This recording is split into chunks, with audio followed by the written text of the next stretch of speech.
Hello peoples, welcome back to another episode of Terraria, episode 78, Terraria Expert Mode 1.3. Well, last time I got drunk, I had a bad day, that's why I got drunk. Oh, and by the way, disclaimer, never ever drink and drive, drink responsibly. So I had a bad day, I had to drink afterwards, to just feel better. I rarely drink, and those are one of the times when I do have to, when I have an exceptionally bad day. And I did a lot of crazy stuff on my world, and I blew some things up. So what I do remember is I tried to figure out teleporters. I eventually did that, which I could have done better had I not been drinking. And I tossed some dynamite around. Originally, I thought about tossing dynamite on the actual storage house, but thank goodness that is still intact. And I'm on the world select screen just so I can get a genuine first reaction to the aftermath while sober. And what else did I do? Oh yeah, I blew up the cactus farm, the cactus, the place where the NPCs are, the cactus outpost, that's what it is. I think that's it. I didn't go over any new items, but yeah, this does give me something to do. Okay, I'm gonna jump right in. Let's see what I've done and what I can do about it. Alright, here we are. Welcome to my world. As I can see, there are some chests down here. They are called Drunk Lol. And here's a third one. So, after I destroyed everything, I went and picked up all the items. Good thing I had the sense to do that. And I put them all away in these just chests to store later for myself to put away in the appropriate places later on. Oh, look. Chest. Ale. I wonder how that got there. Alright, I do have new stuff to show you. So, last episode was 77, in episode 76, after that, I tried out the goblin invasions, because, why not? But actually, in 1.3, I think, there's an addition to invasions. What is it? Let me think. Oh yeah. So there's like a hard mode mob now in Goblin Invasions, and they have a chance to drop really unique items. It's a Goblin Summoner, and I defeated them a lot.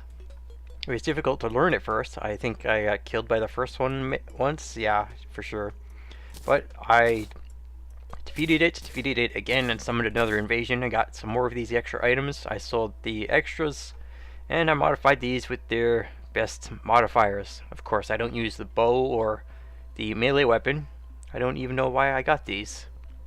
Oh well, and I'm really low on money now because of all of the money spent reforging. But hey, well, anyways, I'll show off these new items and then check out the aftermath because I want this episode to be exceptionally short. Let's see. I'll need some arrows to show off the bow. It's a pretty cool weapon. Let's see, weapons. Ammo, here it is. Let's grab, I don't know, 50, 54, good enough. Put that in slot 6, put the knife in slot 5. So, Shadow Flame Bow. It turns your arrows into Shadow Flame arrows. Ooh, that have a very high resistance to gravity. They do arc, but it takes a very long time. Maybe I should try and run with it to see if it does arc. Yeah, there it is. But man, you have to chase it for a long time. So that makes it very good for trying to pinpoint a target from range. You don't have to account for gravity. And targets that are hit by these arrows, they suffer the Shadow Flame debuff. They take ticks of 5 damage over time, and then I think 1 damage towards the end. Well, that second target dummy took the 1 damage. And yeah, that's it. That's the Shadow Flame Bow. Deals pretty good damage. I'm gonna look at the damage per second here. Oh, it's auto fire. That's great. Okay, well, there's that. Next weapon is Shadow Flame Knife. Same thing. It deals Shadow Flame damage, but it also bounces off of targets. Boing. It's kind of funny. And it's also rapid fire. It's automatic.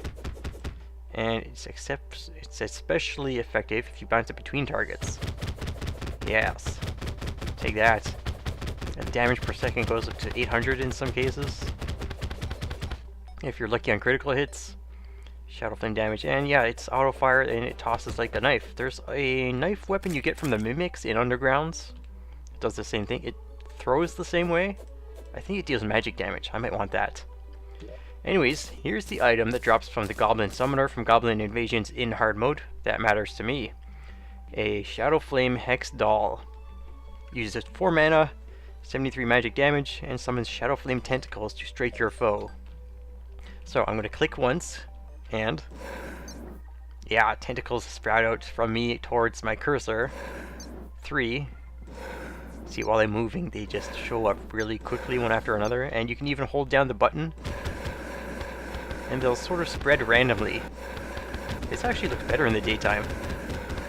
It does significant damage, but it's got a drawback, the range, definitely. And plus, even then, it doesn't go exactly towards your cursor. Just then, they went all above my cursor. And I'm trying to hit the target dummy here. See how hard it is? So it's best at close range. Maybe I could... Yeah, you know what? I could use this instead of Arcalis. You know, because this is a melee weapon, does 29 melee damage. Let's see, average knockback. I think this is actually a good substitute. Let me see. I'm going to check the damage per second. It's over 1,000. Okay, calm down. And what about Arcalis? On a single target. Barely 500 and 2 targets. Alright, well, I think that settles it. This will be my new melee weapon, and now I can officially use magic weapons in all slots. Well, Arcalis, I've had you for a very long time, but it's time to say goodbye. Okay, let's check out the aftermath before the episode ends. What are all these butterflies? Oh, jeez. I had palm trees here. Whoa. So, while I was drunk, I just tossed dynamite and didn't look back to see what would happen. And even though I picked up the destroyed blocks, I don't remember seeing this. Jeez. But it's okay. I remember not needing palm trees anymore because I can just go out to the ocean. Why are all these butterflies? Okay, I'm going to catch you guys because with how many there are, it definitely would be a waste if I didn't take advantage of it. And oh man, this hill has been destroyed. It's a sad day. Don't ever drink and use explosives. I mean, it destroys lives. There were squirrels and birds and things living in the trees, and now they're homeless. Oh well, that's life, I guess. But hey, don't get drunk and destroy lives and drive. Seriously. Oh, this is bad. What do I have here? Well, a whole bunch of ground for sure. Anyways, at the start of the video, I said this was kind of good because it gives me something to do. Kind of mixing my words there and mumbling. Like, I could build bridges and actually constructed walkways. I think it'll look nice. Oh, this tree has seen better days. Okay, I have an idea for that. Okay, it's nice how the grass is growing again in these areas. I don't have to go too far. Don't have to go too far either, because the destruction only goes as far as the desert. Okay, this doesn't look too bad. You know, with the grass growing all over it. Has the cactus farm been affected? No. That's good. But there is a lot of damage done to this because I blew up the dye trader. Why is he still here? Does he have a home? Do you have a home here, Mr. Dye Trader? Skarkerball. There's no valid housing. This looks like valid housing. Does anyone live in here? Do you live here? This house is missing a chair. Nobody lives there, but they're just stuck, so... Alright, I guess there's not enough valid housing in the world. But even though that is the case, they will stick around. Oh, here's another drunk chest. I blew up a headstone. I like to keep these in the world because to show myself just how difficult I've had it. I like to leave up the headstones and gravestones that happen on camera? Yeah, I'm pretty sure. Oh well. Not much I can do about that. I'm supposed to take this with me. I was holding these on my person just in case I go underground or explore jungles again. Maybe I should do that sometime. Oh, and with teleporters, yes. Oh, I went out this way too. Something exploded here. How far did I go this way? Oh, no, no, no, no. That is as far as I went, because here is where I ran out of dynamite and I said I was sad. That's kind of funny. Alright. Well, this gives me a lot to do. And I was about to say something about teleporters. Teleporters are fantastic because I am going to use these to fight the twins. So while I'm here and trying to... Where is the magic stick I had? Well, I don't have it. Just pretend like these are meteors falling from the sky. So I'm shooting meteors at the twins, and then they start to charge at me through the blocks.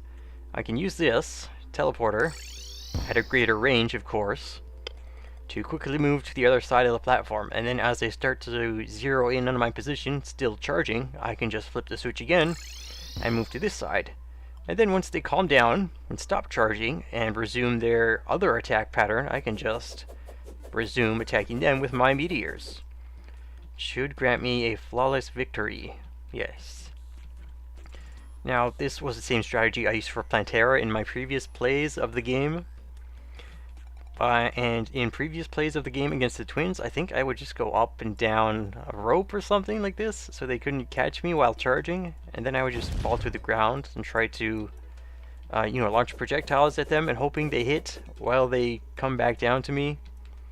But that wasn't very efficient because the time it would take them to come back down, that is time that they take to, start, what is it? Hang on, let me kill this guy first. So, while they're attacking me, just standing back here shooting lasers and fireballs at the walls, they're doing nothing. And while they're doing that, the time is lessening. Jeez, what is it with words today? Well, eventually they're going to start charging. And so if they are attacking with the slow, steady type attack pattern while traveling down this way, and when they finally get here, they won't be attacking that way. They won't be doing this for very long before they start to charge again. That's why it's inefficient. Blam, blam, blam. I'm an eyeball shooting lasers, but they can't pass through walls. See what I mean? Bing. Okay, well, so what I can do next episode is work on teleporter boss arena. Maybe I can just set up the teleporters on opposite sides of this thing. I think, yeah, this is what I constructed it for in the first place. Let's see. I can also, well, rebuild the terrain, create bridges or constructed wooden pathways and things. I can also reconstruct this tree somewhat.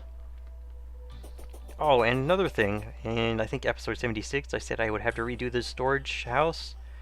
I think I'm just gonna use it like this. I'll have some of these items down here. Oh! And finally, before I end the episode, I said that I would need this meat grinder. I said I would need a meat grinder to turn crimtane blocks into flesh blocks, and then let me take this crimtane blocks into flesh blocks, because flesh blocks can be used with this cloning vat. I think that's what it's called. Flesh blocks can be put into that to turn into flesh furniture and other flesh items. Okay, flesh block is 2 to 1. Let's just make a bunch. And now, because we have this flesh cloning vat, I can make cool flesh items. Flesh door, flesh dresser, flesh chair, and all that good stuff. Flesh candle. This looks like an eyeball. I want to see it. Show me the eyeball. It does not stand on blocks. You have to use the platform or something, or a table. Pretty sure that's an eyeball. Yep, gross. Okay, well, this has been episode 78 of Terraria 1.3 Expert Mode. If you like this video, if you like teleporters and crazy aftermath, leave a like. And if you want to follow along with this series or anything else on my channel, feel free to subscribe or check out my playlists. Okay, next time, I might do some work on camera, some work off camera. But until then, be well, stay well, and farewell.